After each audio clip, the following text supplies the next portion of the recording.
Tous et bienvenue sur ma chaîne, ici c'est le Master Teacher Serein. Aujourd'hui on va parler de la loi de l'autosuggestion. Vous allez remarquer que tout le monde dans cette vie, dès qu'on est, on est programmé, et pour s'en sortir dans cette vie, il faudrait s'auto-programmer. Celui qui doit servir restera pauvre, restera employé à vie, mais c'est celui qui décide de commander qui prend le dessus. Vous allez remarquer que la plupart des gens n'ont pas pu faire grand-chose, certainement parce qu'ils se disaient qu'ils n'étaient pas prêts, ils ne prenaient pas d'action, ils étaient en train d'attendre le bon moment, ils attendaient certainement qu'ils soient plus intelligents, ils attendaient qu'ils soient mieux préparés. Mais en fin de compte, vous allez vous rendre compte que qui en réalité peut être mieux préparé? C'est celui qui décide de prendre des actions. Ce n'est pas celui qui attend à ce qu'il soit prêt. Il y a des gens qui, pendant que vous êtes en train de penser, là vous allez voir des gens, des professeurs d'université, un professeur de business, un professeur d'économie qui est pauvre, qui n'a même pas sa retraite. En fait, il attend seulement sa retraite. Même la retraite en question, parfois, si l'État décide de couper sa retraite, il est foutu. Et donc vous vous rendez compte que toi qui étais professeur d'économie, professeur de business, professeur des finances, mais tu ne comprends rien de l'argent. Et tout ça, c'est parce que ces gens-là, ils comprennent, mais ils ne prennent pas d'action pour que ça change. Et la vie, il faudrait s'auto-suggérer la réalité que nous voulons dans notre vie. Tous les millionnaires, tous les milliardaires, par exemple Dale Carnegie, c'est quelqu'un qu'on avait dit à l'école qui ne peut pas réellement étudier, qu'il était indiscipliné. On l'a renvoyé plusieurs fois. On a dit qu'il n'allait jamais réussir. Les mêmes professeurs qui l'ont renvoyé, les mêmes professeurs qui l'ont dénigré, ce sont les mêmes qui enseignent Dale Carnegie dans leurs universités actuellement. Et depuis des années. Et parce que c'est quelqu'un qui a changé la donne. Il s'est dit, bon, mes idées à moi sont mes idées à moi. C'est peut-être que les gens condamnent cela parce que la réalité de l'école, c'est quoi? C'est qu'on t'oblige à écouter, à suivre les ordres et tout ça là pour que tu sois esclave du système.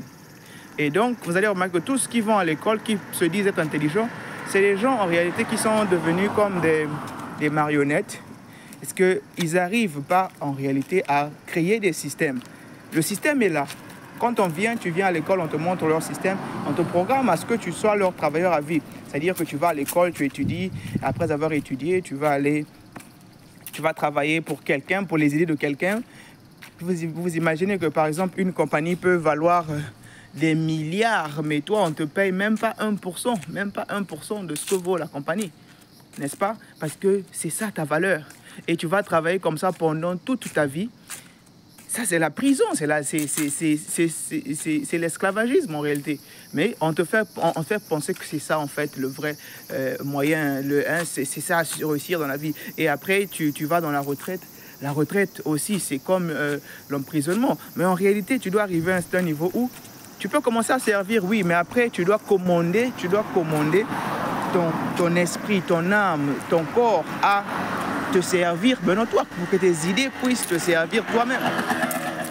Jusqu'au niveau où, toute fois que tu travailles pour un salaire, tu es toujours un esclave. Tu n'es pas libre, tu es toujours enchaîné parce que le jour que celui-là qui te paye va décider de faire autre chose de ta vie, c'est fini. Imagine-toi que, et surtout que si tu as une famille, tu vas trouver l'argent où? Tu es enchaîné carrément. Et donc, comprenez que la technique d'autosuggestion, c'est une loi de la nature qui suggère que la vie, ici, nous sommes les créateurs de notre vie. Nous sommes à mesure de changer les choses. Rockefeller, un gars aussi qui vient d'une famille pauvre, mais il est devenu riche à un certain niveau où, c'est-à-dire, il ne sait plus qu'est-ce qu'il faut faire avec son argent. Il y a des fondations Rockefeller, celui qui a trouvé la pénicilline, là, c'est des gens, en fait, avec son argent, il ne sait pas qu'est-ce qu'il va faire avec son argent. Il est tellement trop riche qu'il crée des fondations et il met son argent à la disposition des gens qui sont riches, qui travaillent pour son argent. Et il demande à ces gens-là de lui dire comment est-ce qu'il peut utiliser son argent.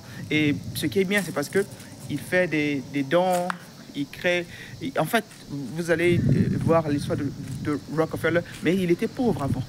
Et comment il a fait? C'est parce qu'il s'est dit non, non, non, je ne peux pas travailler toute ma vie pour servir l'idée de quelqu'un. Moi aussi, je dois créer mon système, je dois mettre en place mon idée, je dois mettre en place mon entreprise, je dois mettre en place quelque chose qui va me permettre de ne pas utiliser mon temps, mon énergie physique contre de l'argent.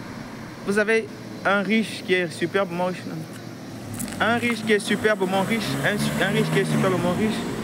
Les mêmes 24 heures que vous avez, lui peut se faire des milliards. Vous travaillez pendant 24 heures, travaillez dur, mais ce n'est pas être intelligent qui rend riche ou bien qui rend ceci. Il y a des gens qui sont intelligents mais qui ne font rien, qui n'arrivent même pas à commencer, alors que les gens qui ne sont pas intelligents sont en train de devenir riches. Parce qu'ils ont pris l'action. Ils se sont dit, ce n'est pas un problème de motivation. Vous savez, les gens qui sont intelligents là, surtout l'intelligence de l'école, on vous fait comprendre qu'il faut beaucoup réfléchir, il faut faire ceci. Mais parfois, ça ne sert à rien. Ce qui compte, c'est le commitment. C'est pas la motivation, c'est la répétition. Tu as mis en place un système. Tu vas travailler peut-être pendant 10 ans. Après 10 ans, tu vas monter ceci, tu vas faire ceci, tu vas faire cela. Tu respectes cela et tu avances avec quand on fait de la planification, il y a des choses qu'on fait chaque jour, chaque minute, chaque seconde. Il y a des choses qu'on fait pour chaque semaine, il y a des choses qu'on fait. Donc, il faut avoir un but en fonction de ton timing. Il y a des choses qui sont importantes, des choses qui ne sont pas importantes. Il y a des choses qui sont importantes et urgentes, des choses qui sont importantes et non urgentes, et des choses qui ne sont pas importantes mais urgentes. Et donc ça là, tu dois avoir ça dans ta tête. Tu fonctionnes avec, tu respectes cette répétition-là. En faisant des actions, pas forcément en étant là en train de réfléchir. Non, je ne suis pas encore prêt, je dois avoir les diplômes de ceci, je dois avoir... Mais attendez, moi-même qui vous parle là, si c'était seulement à cause de l'école, j'allais avoir beaucoup de problèmes en ce moment. Hein. C'est parce que la tête là aussi, parfois, des fois, je me dis, bon, je me lance seulement. Après, on se lance. On prend des actions. S'il fallait... Il y a des gens, vous allez voir... Hein, je vous dis, la technique de l'autosuggestion marche. Nous, les Africains en particulier, nous avons été programmés à penser qu'on ne mérite pas beaucoup d'argent. Surtout quand tu viens d'une famille qui n'est pas assez riche là. Quand tu touches beaucoup d'argent, ça m'est arrivé moi-même, quand j'ai commencé à toucher beaucoup d'argent, mais je vais d'abord tout dépenser. Après, quand il reste un tout petit peu, c'est là que je commence maintenant à réfléchir. Oh, et donc, tu te rends compte que c'est ça, en fait, le peu d'argent qui te reste là, c'est ça, en fait, ton niveau, en fait. Et donc, tu dois commencer à t'auto-suggérer la richesse, l'abondance, le plan, en fait, de comment est-ce que tu penses comme un riche, est-ce que tu vis comme un riche, est-ce que tu respires comme un riche. C'est la mentalité. La seule différence entre un riche et un pauvre, c'est la façon de voir les choses. C'est un peu comme quand vous voyez, si vous voyez par exemple l'éléphant et un lion. L'éléphant a l'air plus gros, l'éléphant a l'air tout ceci. Mais un lion, quand il voit l'éléphant, lui, il voit la nourriture, lui, il voit son repas. Il va attaquer. Mais par contre, le lion, l'éléphant, quand il voit le lion, bah, il a peur. Dans sa tête, il se dit que non, ça c'est le king, ça c'est le roi de la forêt. Mais pourtant, l'éléphant, s'il faut appliquer la force du corps, l'éléphant est capable d'exterminer le lion. Et c'est la mentalité. C'est parce que le lion s'est auto-suggéré une image d'identité. Même la Bible nous enseigne cela. Vous allez vous rendre compte que quand Jésus dit que celui qui a vu le Père m'a vu, pour aller au ciel, il faut d'abord passer par lui.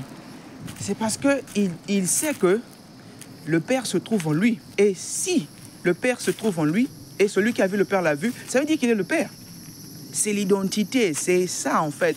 Vous pensez qu'aujourd'hui, un enfant à la maison, si c'est votre maison, vous pouvez rentrer sans toquer. Parce que vous connaissez que ça c'est chez vous. Mais si c'est pas, si vous ne savez pas qui vous êtes, si vous ne savez pas votre identité, si vous ne vous êtes pas programmé en vous voyant, en respirant comme un riche, comme vous voyez la plupart des riches là, c'est des gens qui sont arrivés à un mental d'acier. C'est des gens qui ils ont déjà imaginé tout ce qui peut arriver. Tout ce qui est comme catastrophe, ils ont tout imaginé. Ils se programment. Les montants qu'ils ont, les montants qu'ils touchent, ils ont tout vu avant. On ne devient pas riche parce qu'on a l'argent. On devient riche parce qu'on est prêt. L'argent, c'est spirituel. Et donc, la loi de l'autosuggestion suggère qu'on peut devenir riche